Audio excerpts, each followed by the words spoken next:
morning students. Today our topic is commerce. What do you mean by commerce first of all? तो commerce means है क्या? Production place से लेकर consumption place तक goods को ले जाने के लिए जितनी भी एक्टिविटीज हम परफॉर्म करते हैं, all those activities are included in commerce. Production place से लेकर कंजम्पशन प्लेस तक जितने भी गुड्स हैं, जितनी भी एक्टिविटीज हैं, उन सभी एक्टिविटीज को किसमें इंक्लूड कर रहे हैं हम? कॉमर्स के अंदर. सो commerce means all those activities that are done for passing the goods from production place to consumption place.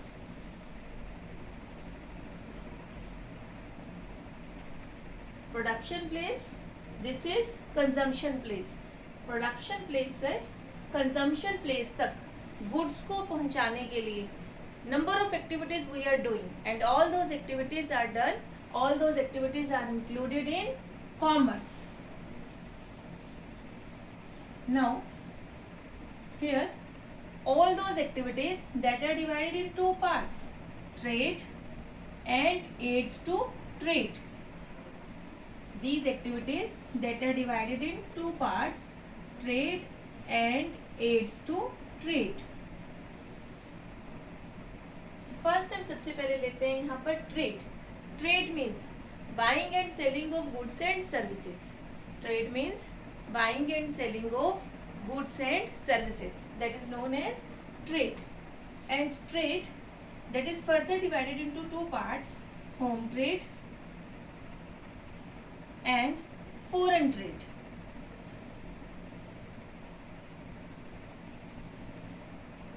So first, trade that is divided into two parts, home trade and foreign trade. Home trade का meaning ले लेंगे. Home trade means here buying and selling of goods and services with in the boundaries of a country. With in the boundaries of a country. Country के boundaries में ही अगर हम trade कर रहे हैं, buying and selling of goods and services कर रहे हैं, then it is known age home trade. And foreign trade means when buying and selling of goods and services between two countries. दो कंट्रीज के बीच में अगर हम बाइंग और selling करते हैं तब वो क्या है हमारे पास? Foreign trade. Now home trade और फॉरेन ट्रेड, इनके आगे फर्दर टाइप्स करेंगे. Home trade that is divided into three parts, local level trade, state level trade and national level trade. तो फर्स्ट सबसे पहले लेते हैं हम इसमें local level trade. So local level trade means when buying and selling of goods and services that is done within the same district, then it is known as local level. Within the same district means district के अंदर जो different villages हैं, different towns हैं, जब हम उन villages और towns के बीच में trade कर रहे हैं, district को cross नहीं कर रहे, then it is known as local level trade. Second one is state level trade. State level means when buying and selling of goods and services that is done within the same state. State को cross नहीं करना, within the same state, then it is known as state level trade. और जब हम within the state बोल रहे होते हैं, that means between the two district, क्योंकि state के अंदर आपके बहुत सारे districts हैं, तो between the two district, within the same state, or we can say between the district, it is known as state level trade. Now third one is here national level trade. National level means here when buying and selling of goods and services that is done within the same country. country को cross नहीं करना है, within the same country. और country को cross नहीं कर रहे तो between the states, इसे हम क्या से बोलते हैं? buying and selling of goods and services between the states, it is known as national level trade. फिर से एक बारी क्लियर करा देती हूँ आपको मैं ये चीज. होम ट्रेड जो है, home trade means trade with in the country, with in the boundaries of a country. और उसे हमने फर्दर थ्री पार्ट्स में डिवाइड किया, local level, state level, national level. Local level means with in the boundaries of a district. State level means within the boundaries of state. National level means within the boundaries of a country. Local level में जब हम ये बात कर रहे हैं कि with in the boundaries of a district, तो बिटवीन क्या होता है? बिटवीन होता है विलेजेस, बिटवीन होता है टाउन्स. और जब हम बोलते हैं स्टेट लेवल के अंदर within the boundaries of a state, तो बिटवीन क्या हो जाता है वहां पर? Between the districts. और नेशनल लेवल के अंदर जब हम बोलते हैं within the same country, तो means between the state.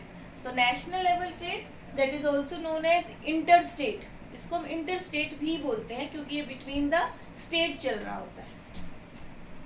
Now after that ये हर लेवल के ऊपर हम इसको ट्रेड को फर्दर आगे 2 पार्ट्स में डिवाइड कर सकते हैं. कैसे? फर्स्ट होलसेल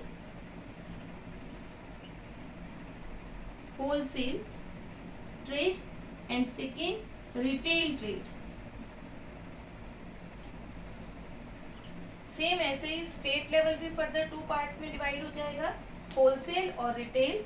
नेशनल लेवल भी फर्दर 2 पार्ट्स में डिवाइड हो जाएगा, होलसेल और रिटेल.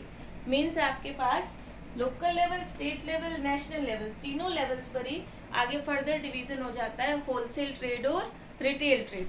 तो सबसे पहले हम होलसेल ट्रेड का मीनिंग ले लेंगे. होलसेल ट्रेड है क्या? Wholesale trade means when wholesaler buys the goods from producer. Wholesaler किससे गुड्स को बाय कर रहा है? प्रोड्यूसर से. And sells the goods to consumer. Producer से गुड्स को बाय करेगा वो, और सेल किसको करेगा वो? कंज्यूमर को.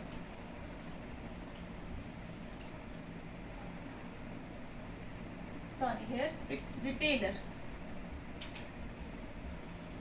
When wholesaler buys the goods from producer and sells the goods to retailer, then it is known as wholesale trade.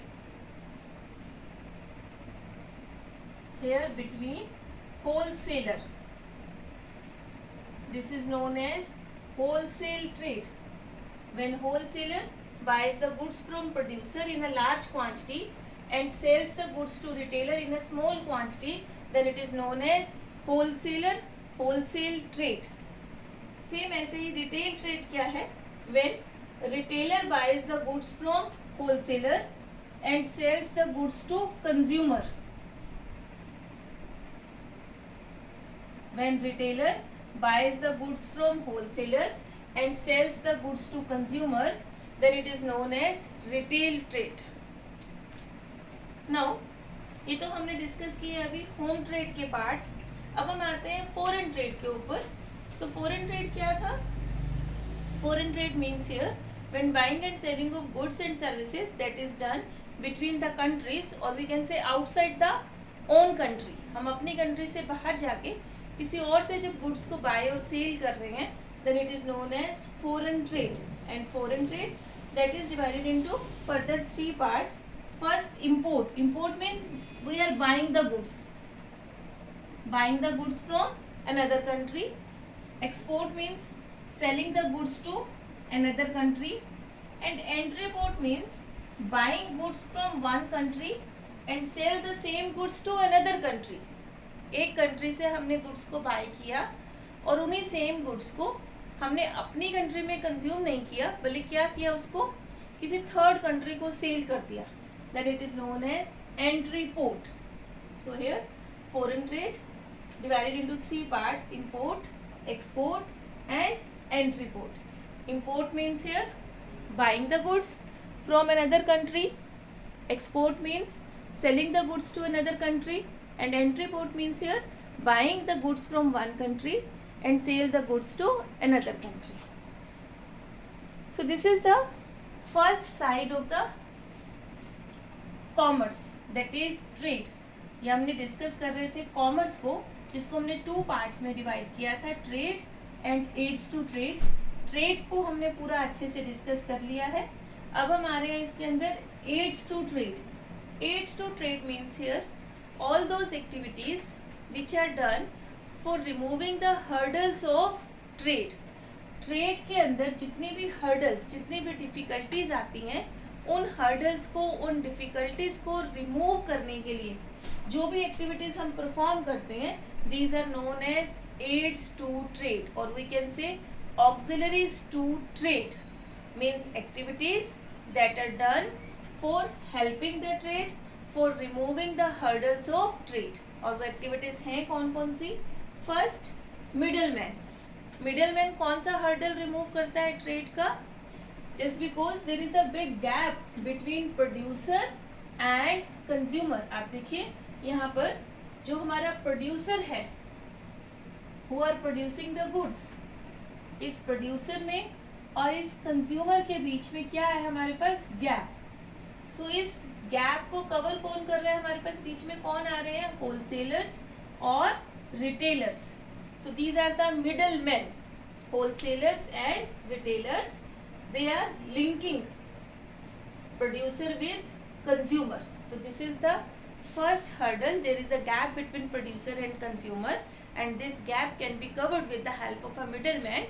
Middleman establish a link between producer and consumer, and there are the middlemen are wholesaler and retailer. Now second difficulty, second hurdle is hindrance of place. Place मतलब यहाँ production place और consumption place, इनके बीच में भी बहुत सारा gap है। प्रोडक्शन प्लेस और कंजम्पशन प्लेस सेम नहीं होता, there is always a gap, different places हैं ये। और इस प्लेस को, इस गैप को कवर करने के लिए हमारे पास क्या है? ट्रांसपोर्ट। तो transport that remove the hurdle of place, means with the help of transport we can move the goods from production place to consumption place. Now third difficulty is time. Production का time और consumption का time भी same नहीं होता। Producer production किसी और time पे कर रहा होता है, कंज्यूमर डिमांड उस प्रोडक्ट की किसी और टाइम पे करता है। तो there is always a gap, there is always a time gap between production and consumption of goods and services. This time gap, this problem can be solved with the help of warehousing. So this is the third activity, warehousing, which remove the hurdle, which remove the problem of time. Fourth activity, banking. Banking remove the hurdle of finance, problem of finance, difficulty of finance. In business we need the finance, and that problem is solved with the help of banking.